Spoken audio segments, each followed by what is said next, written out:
ሰላም ተፋንዎ ኢኻ በለ ምስጋና ንእግዚአብሔር አምላኽ ይኹን አሜን ኦ ክርስቶስ አምላኽና ብሴራ አባኻን መንፈስ ቅዱስን ለምን ኩሉ ሰዓት እንሰግደልካ አሎና አሜን አሜን። ቃለ ሕይወት ይስማዓልና ሀብትና ሙሉ ክፍልታት ጸሎት እሺ ለይልኩም ኩሉ እግዚአብሔር ይመስገን። ክፍልታት ጸሎት ናብ ቅድሚ ትቕኑዕ ፈራዲ ክቐውም ተዳልየለኹ እቲ ኣብ ምግጋይ ዝሓለፈ ዕድመይ ንኩነይንን ፍርድን ብቑዕ ስለ ዝኾነ ብብዝሒ ሓጢኣተይ ርዕድን ቀጥቅጥን ኣለኹ ግን ከነብሰይ ገና ኣብ መሬት ትነብሪ ካብ ሃለኹስ ተነስሒ ምክንያቱ መሬት ኣብ መቃብር ኣይውድሶን እዩ ኣብ ሞት ከዓ ዝዝክሮ የልቦን ኣብ ገሃነም እውን ዘመስግኖ የልቦን እሞ ካብ ድቃስ ትሕኪት ተንሲኺ ናብ ምድሕንኪ ብንስሓ ኦ ኣምላኸይ መሓረንን ኣድሕነኒ እናበልኪ ተማሕፀኒ ስብሓት ለኣብስ ወወልድ ወመንፈስ ቅዱስ ቃለ ሕይወት ይስማዓልና ሀብትና መምህርቲ ምኒት መዋዕል ሰብ ዘይውዳእ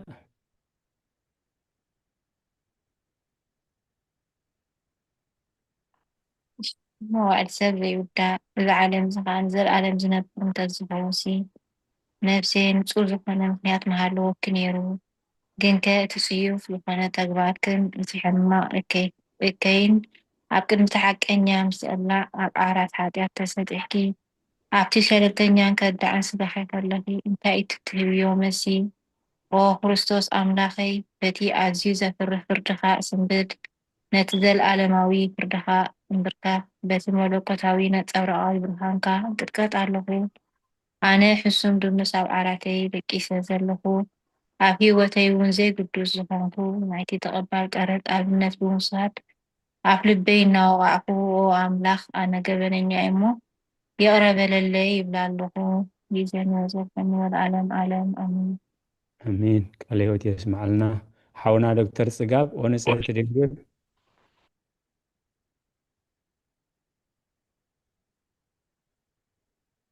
ሓውና ዶክተር ድሕሪ ጥዕመካ ኮይኑ ወንጽሕቲ ድንግል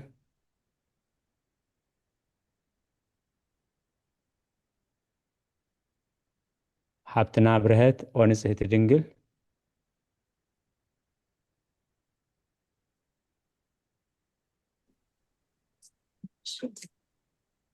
ኦ ንጽሕቲ ድንግል ናብ ባርያኺ እቲ ቁልጡፍ ጽላል ረድኤትኪ ዘርግሒ ነቲ ኣብ ሕልናይ ከም ማዕበል ዘጋማጠል ክፋእ ሓሳባት ካባይ ኣርሕቕዮ ነታ ሕምምቲ ነብሰይ ብኸንትነት ኣዝዩ ሃለዋታ ጠፊእዋ ኣሎ እሞ ናብ ጸሎትን ምንቕቓሕን ኣበግስያ ምክንያቱ ንስኺ ከኣሊትን ምሕረት እትልምኒ ኣላይት ኣደ ኢኺ ኣደ ምንጪ ህይወት ንጉሰይን ኣምላኸይን ጎይታ ኢየሱስ ክርስቶስ ተስፋይ ኢኺ ኣዴና መምህር ሳራ ኦ ጎይታ በዛ ለይቲ እዚኣ ንዓሞ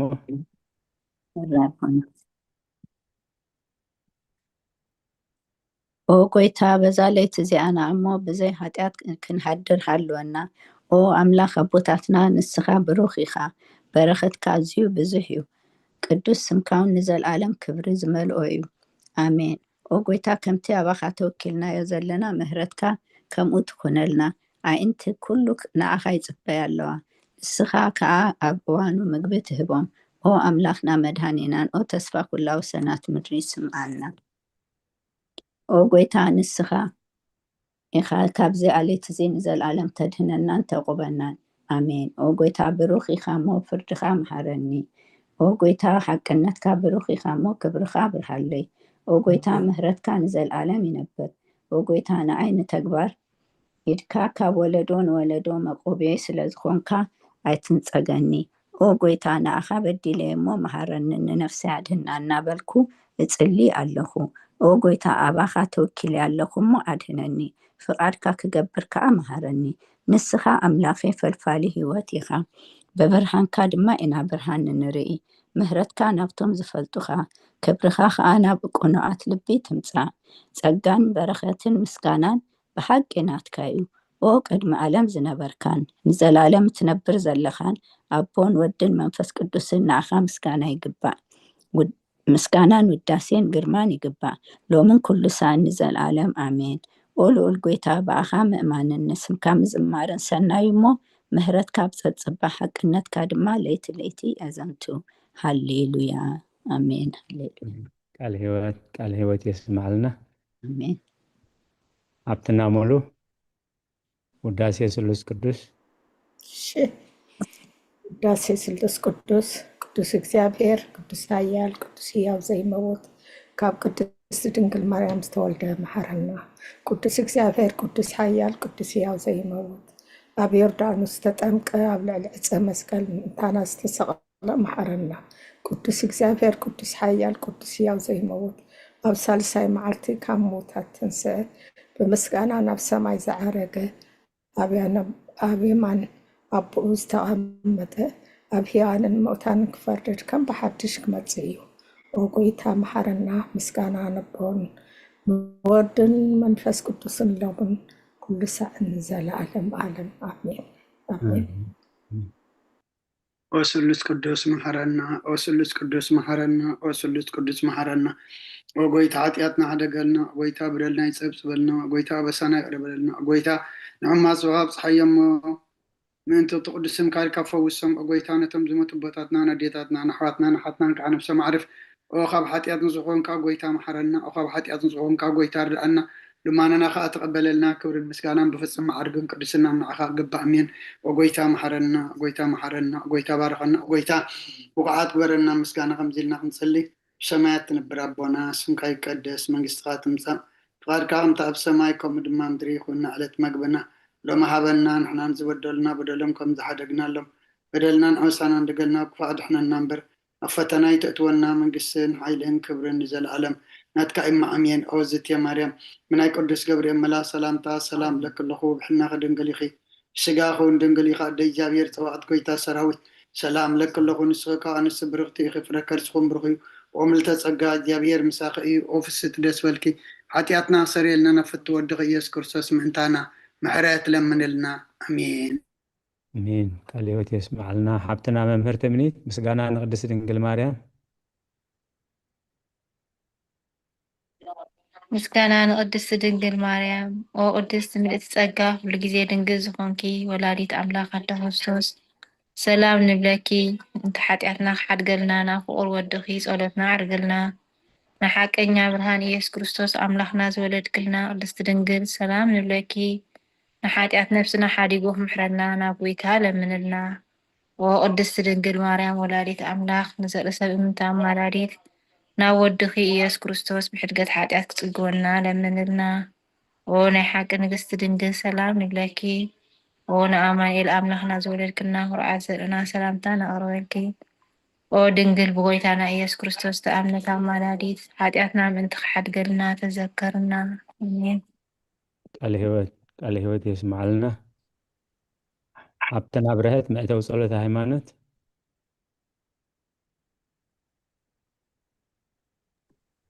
እሺ ኣደ ሓቀኛ ብርሃን ነኽብረኪ ቅድስቲ ድንግል ወላዲት ኣምላኽ መድህን ዓለም ስለ ዝወለድክልና መጺኡ ከዓ ንነብስና ስለ ዘድሓነና ነመስግነኪ። ጎይታና ንጉስናን መድሓኒናን ኢየሱስ ክርስቶስ ክብሪ ንዓኻ ይኹን። ንስኻ ንሃዋርያት ሞገሶም ንሰማዕታት ኣኽሊሎም ንጻድቃን እልልትኦም ቤተ ክርስቲያን ጽንዓት ንሓጥኣን ሕድገት ብሓደ ዝመለኮቱ ቅዱስ ቅዱስ ነበስር ንሰግደሉን ነኽብሮን። ጎይታ መሐረና፣ ጎይታ መሐረና፣ ጎይታ ባርኸና ኣሜን። ቃለ ሕይወት የስማዓልና። ራይ ሃብተና ህይወት ናይ ሃይማኖት ጸሎት እሺ ቦና ከውፅእ ካብ ዘወረቐት ናይ ሃይማኖት ጸሎት